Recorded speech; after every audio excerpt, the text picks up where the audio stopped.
إن الذين كفروا ينادون لمقت الله أكبر من مقتكم أنفسكم إذ تدعون إلى الإيمان فتكفرون قالوا ربنا أمتنا اثنتين وأحييتنا اثنتين فاعترفنا بذنوبنا فهل إلى خروج من سبيل ذلكم بأنه إذا دعي الله وحده كفرتم وإن يشرك به تؤمنوا فالحكم لله العلي الكبير۔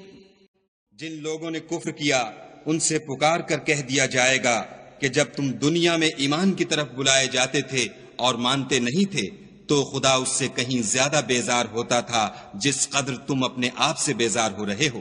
وہ کہیں گے کہ اے ہمارے پروردگار، تو نے ہم کو 2 دفعہ بےجان کیا اور 2 دفعہ جان بخشی، ہم کو اپنے گناہوں کا اقرار ہے، تو کیا نکلنے کی کوئی سبیل ہے؟ یہ اس لیے کہ جب تنہا خدا کو پکارا جاتا تھا تو تم انکار کر دیتے تھے، اور اگر اس کے ساتھ شریک مقرر کیا جاتا تھا تو تسلیم کر لیتے تھے۔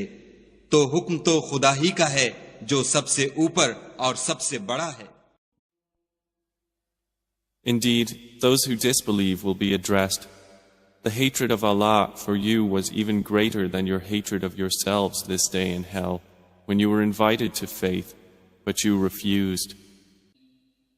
They will say, Our Lord, you made us lifeless twice and gave us life twice, and we have confessed our sins.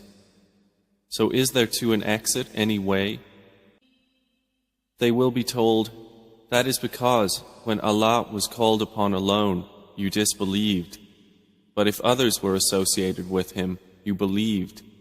So the judgment is with Allah, the Most High, the Grand.